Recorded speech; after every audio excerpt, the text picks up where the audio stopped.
So I didn't take it to the head where I'm like, nah, I'm a musician. I'm great at this, so I'm going to keep doing it. Up till now, I feel like I still have a lot to learn.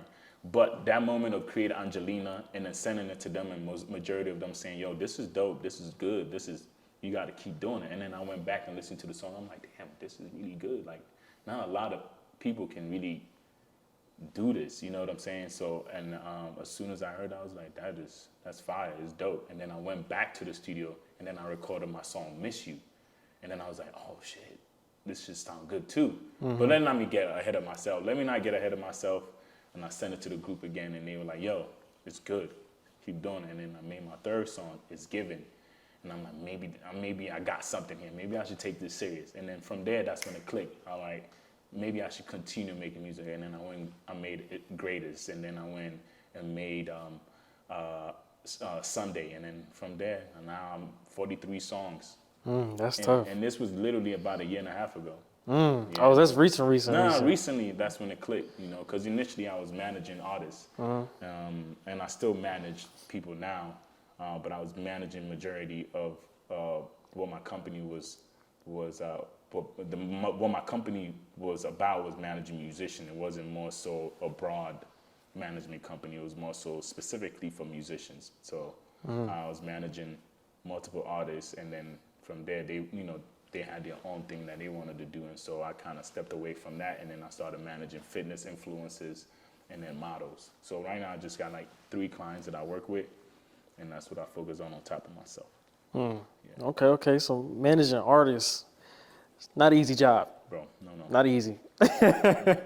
Not easy. Not easy. So, what was it like even stepping into that realm of even managing artists? What was it like? What was the energy in the beginning? Because, we don't really know everything.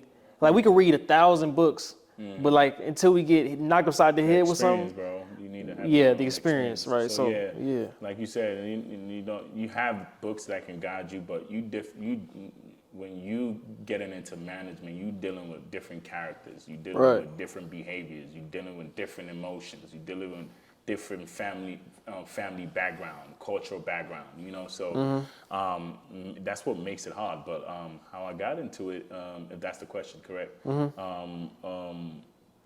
It was I heard this dope artist, and I'm like, dude, this guy is good. Like, I was hyped because I saw something way bigger than him.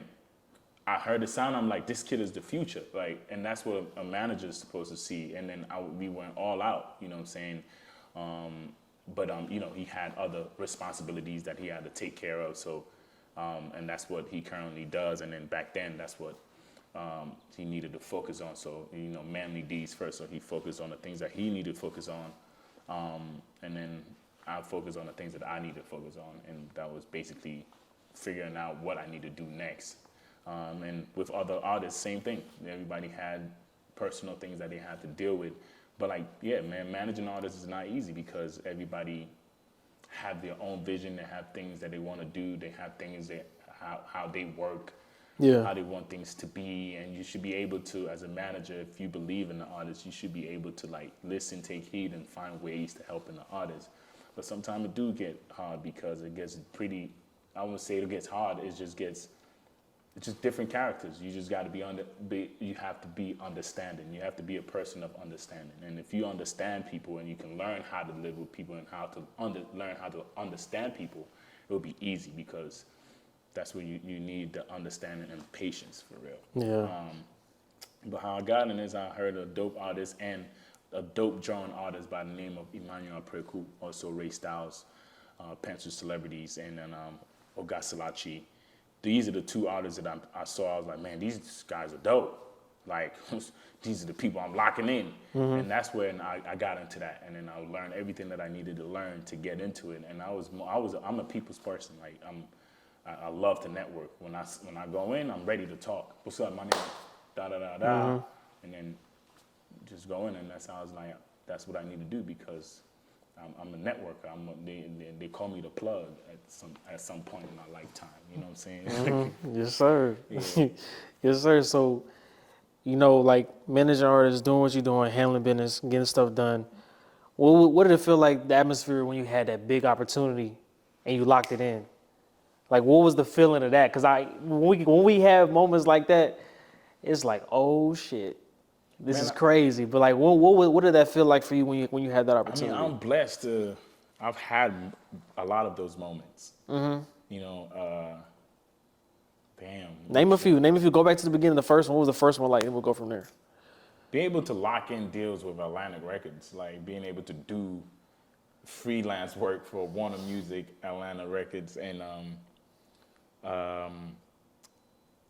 striking a deal where the check looks crazy, not with Atlantic Records or not with Warner Music, but like even with small companies and with sponsorship, being able to do that for my some of the people that I work with, some of my clients, is just a beautiful thing. You know what I mean, I've been able to lock in some great like amount of funds, anywhere from 100K and up, you know, and it's not like a one-time thing. It's been multiple. So, but yeah, I mean, I'm blessed to be in the position from starting from where I was at to be able to close deals from the beginning.